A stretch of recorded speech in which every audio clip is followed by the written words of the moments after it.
Great. Well, my name is Daishi, and I'm one of the assistant teachers at the Village Zendo.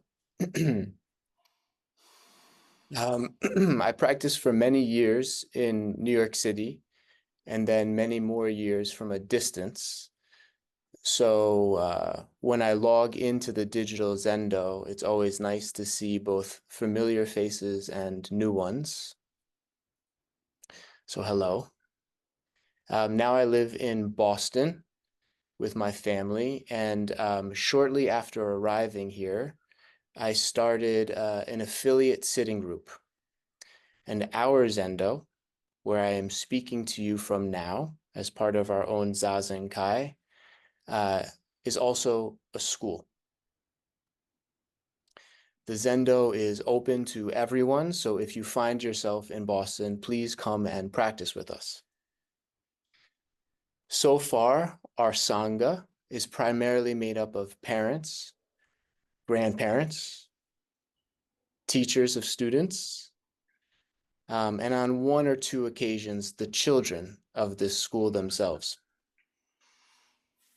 For a while, we sat in the gymnasium, which is a wonderfully large and open space.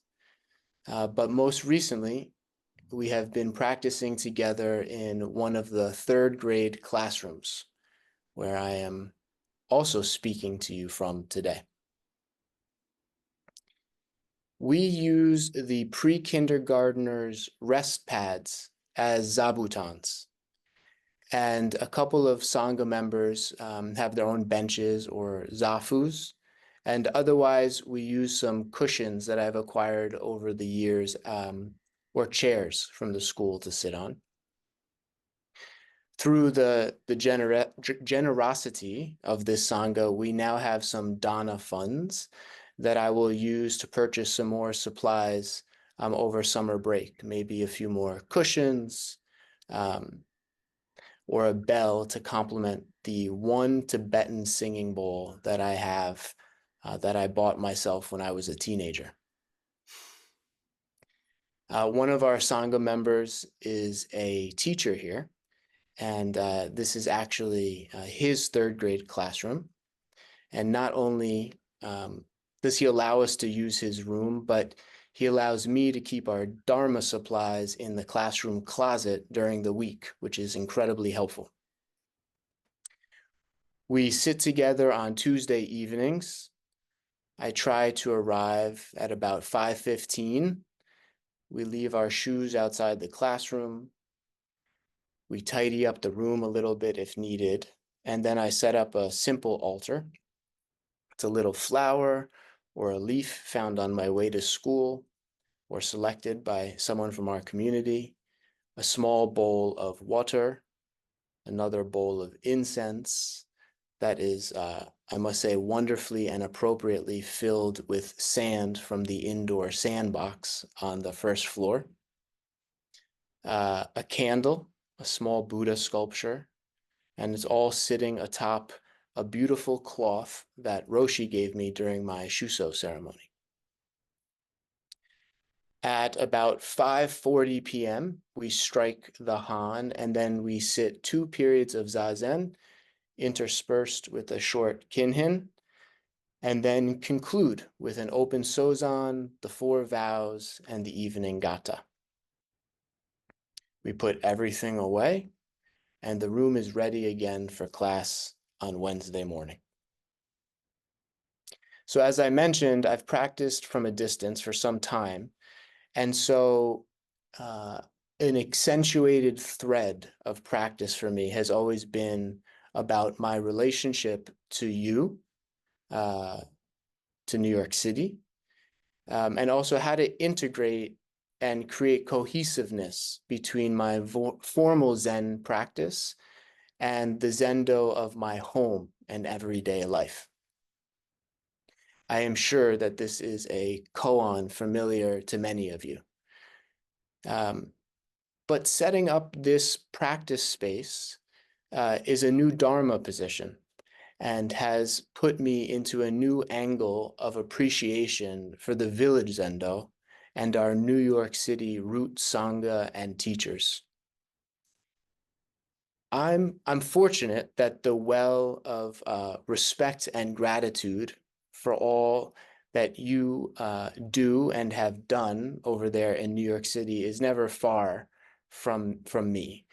Uh, but my practice, which is shifting into questions of how do we share our practices with others, has opened up and brought into focus a new flavor of gratitude for the Village Zendo.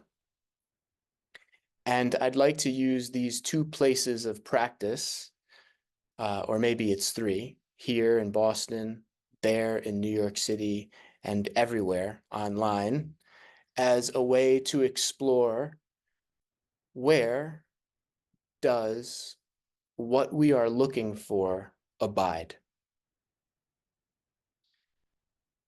So I've shared a bit about our practice here, painted a bit of a picture of our classroom Zendo and our Tuesday evening rituals.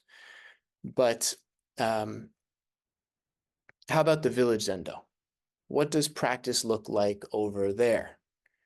The website alone has so many helpful resources, and the calendar of activities is very impressive. The Zendo hosts online zazen twice a day throughout the week, usually from 7:30 to 8:30 in the morning, and then again 6:30 to 7:30 in the evening, as well as at least one Dharma talk a week. There's also a fairly new and beautiful dedicated place to practice in Lower Manhattan. And in-person practice is offered on Tuesdays, Wednesdays, Thursdays, and Sundays. There are services each day, monthly zazen kais, and workshops on a number of subjects throughout the year, including Zen liturgy, poetry, and aspects of body practice. Twice a year, the Village Zendo intensifies its practice during 3-month training periods called Ango, which translates to peaceful dwelling and includes the opportunity for residential meditation retreats called sessions. I am sure I am not capturing all of the resources for learning and being in community at the Village Zendo, but you do get a sense. And I have seen the Village Zendo inhabit several different spaces in Manhattan over the years. And regardless of its address, the space has been so thoughtfully cared for. Beautiful but simple altars, sculptures, artwork, and a real sense of inclusiveness and friendly rigor. Not to mention all of the zabutons, clackers, and bells you could possibly want. All the decisions and time and care that went into establishing and sustaining that ground of practice is really admirable. And with only a few changes, that basic schedule of annual activities that I outlined has been in place for decades. And all of these amazing forms and practice opportunities, a place ostensibly open 24 hours a day, it's been invigorating for me as we develop our practice here to feel the echoes of how Roshi and the senior teachers at the Village Zendo have shared these forms with me over the years. And as questions have arisen for me here, I've always found someone at the Village Zendo able and willing to remind me or to work with my doubt and questions. You know, I was also thinking that we've had a number of talks over the last few years from visiting teachers who represent other mature and affiliated sanghas, talk about their forms of practice, as well as a few representatives from the Soto Shu, one source from which our lineage flows, and which represents many training centers around the world, including Eiheiji, founded by Dogen in 1244, where one can train in yet another way, both intensely and residentially if wanted. A place where there has been unbroken practice for centuries. I I just really love these varied relationships, and it's wonderful that we can visit one another. So a question for us um, is our practice, both yours and mine, each one of us, wherever we are, sufficient? What is required to practice Zen sincerely? Where is authentic, wholehearted practice and realization to be found? Is our practice over here small and yours over there big? And there's a koan, case 5 from the Blue Cliff record, that I'd like to bring up to explore a response. Hsueh Feng's grain of rice.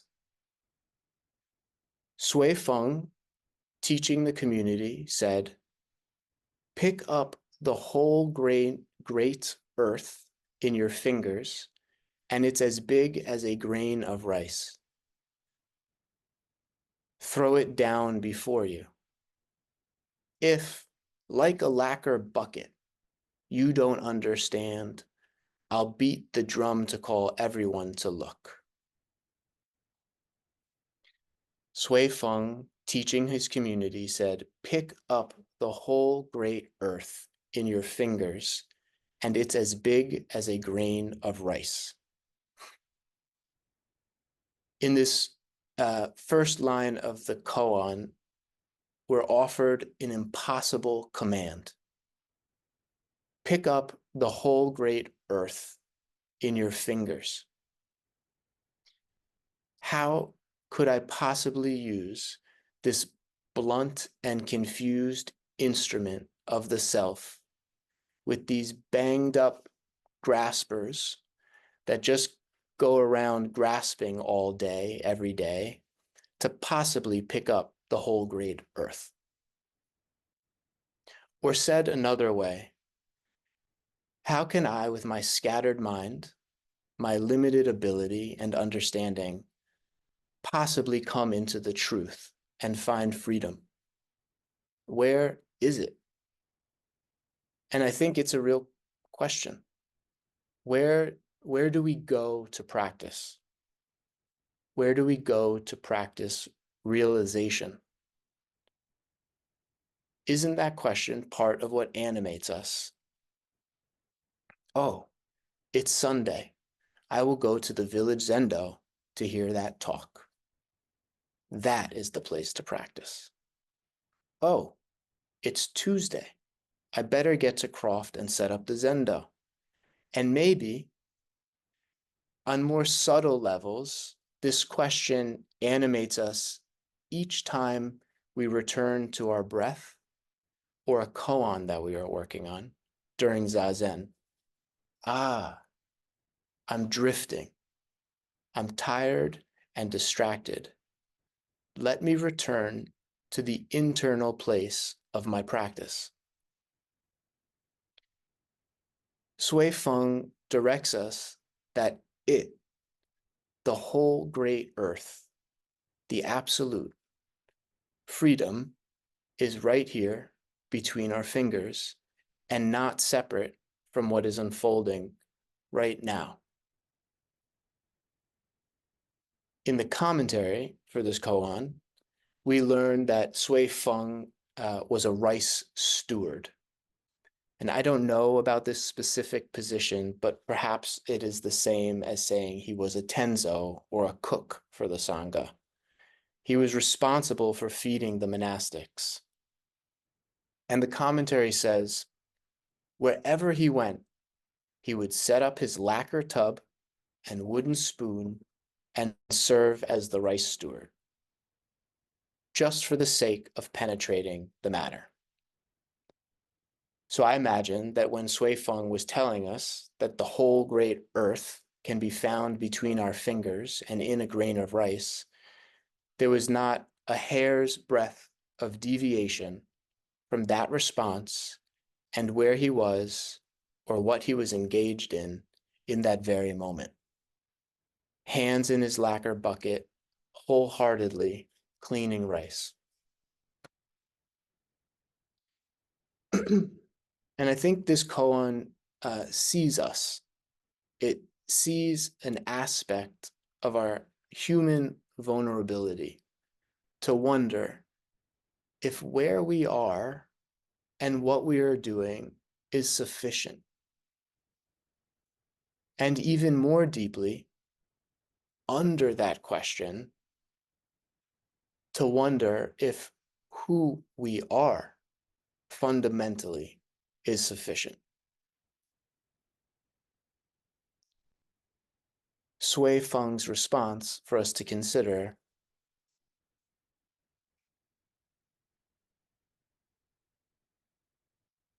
maybe William Blake had a similar experience with a grain of sand when he wrote in Augurs, if that's how you pronounce it, of Innocence, to see a world in a grain of sand and a heaven in a wildflower. Hold infinity in the palm of your hand and eternity in an hour.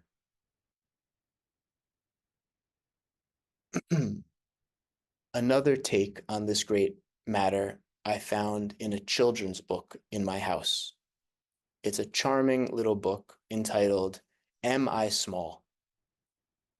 And in it, the lovely protagonist, Tamia, a little girl, wonders, am I small?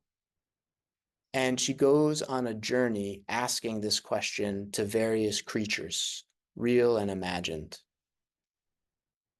For the first half of the book, the creatures get bigger on each page. And she gets answers like, small? You? You are smaller than small. You are teeny weeny. And then tiny, and finally, the biggest being, the moon, declares that Tamia is microscopic. Then the book takes a turn, and Tamia begins presenting her koan to ever smaller beings. A turtle responds that she is big. A flower is sure that she is large. And a ladybug finally announces that Tamia is huge. So what is our friend Tamia? And of course, how about you and me?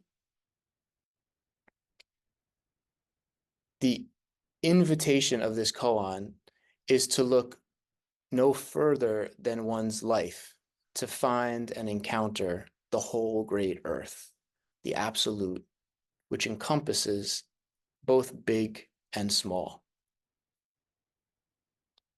And I think importantly, if in that encounter, you also encounter, this isn't the place, or I don't understand, I am insufficient, then that too becomes the grain of rice, not separate from a momentary expression of the whole great earth. In the Genjo koan, Dogen says it this way: when the Dharma does not fill your whole body and mind, you may assume it is already sufficient. When the Dharma fills your body and mind, you understand that something is missing. When the Dharma fills your body and mind, you understand that something is missing. Hsueh Feng invites us to consider if we are in fact inextricably embedded in a vast robe of liberation, tearing it up and remaking it with each grain of rice washed. What is directly before you? And is it separate from the profundity of your life? Well, here I am, And what is directly before me is this wonderful third grade classroom Zendo, the Village Zendo in New York City, and many other people in many other places, practicing together, exchanging sizes. And in some ways, I feel like a host at a Dharma party, making some light introductions. Boston, meet New York. New York, meet Boston. Everyone meet Hsueh Feng. Pick up the whole great earth in your fingers, and it's as big as a grain of rice. And then the koan continues, throw it down before you. If, like a lacquer bucket, you don't understand, I'll beat the drum to call everyone to look. Throw it down before you. If, like a lacquer bucket, you don't understand, I'll beat the drum to call everyone to look. So hold on. The whole great earth, or as Blake said, heaven in a wildflower, infinity in the palm of my hand. The absolute is between my fingers, and I don't need to go anywhere or do anything or be anyone else. And Hsueh Feng is asking me to throw it down, to let go? No way. If there is one thing that these graspers know how to do, it is to grasp, to hold on to every little kernel of wisdom and security they can possibly get their hands on. And if you say it's in a grain of rice, if it's at the Village Zendo, if it's at the Croft School, or in this koan, then thank you very much, Mr. Hsueh Feng, but I think I will hold on to this small grain of rice. I will hold on to it just like a lacquer bucket holds what is placed into it. Imagine for a moment that we're standing on a shoreline together, looking out at the boundless ocean, and we find a moment of awe together, of serenity, and we say to ourselves, it's perfect. I see how I am embedded in this fabric of reality just as I am, like a box fits a lid. So I have an idea. Let's take this ocean of wisdom with us. I will ladle some up and put it in this lacquer bucket. And then when we get home, we can just stare into the bucket together, trying to find the ocean again. So how do we, like lacquer buckets, not understand? We hold what wants to flow. To throw it down before you is to kick over the lacquer bucket, to let flow what was held, to recognize that the nature of a bucket, much like any word or teaching, is an attempt to hold what fundamentally cannot be. And where do we throw it down? Before you, again and again. For Hsueh Feng, who was a rice steward, he found the truth in a grain of sand, a grain of rice in that moment. Because that was what was before him, the activity in which he was wholeheartedly engaged. So what is before you? Throw down the idea of it as big or as small or as sufficient or insufficient, and let before you unfold intimately. In the commentary for this koan, there's a line that reads, Haven't you heard it said that what comes in through the gate isn't the family treasure? You must let it flow out from your own breast to cover heaven and earth. Then you'll have some small portion of realization. Don't hold too tightly onto what is before you, or you might miss what is now before you. Don't hold too tightly onto this way of practicing or that way of practicing and think that they are the family's treasure. You, your life, flowing from your breast, extending out in ways that are simply ungraspable and interconnected to everyone and everything, covering heaven and earth, is this family's treasure. And I'll close with a gatha. The ocean's consumed in a sip of water. Spit it out, rivers and streams flow. For whom? The sipper of oceans. Thank you.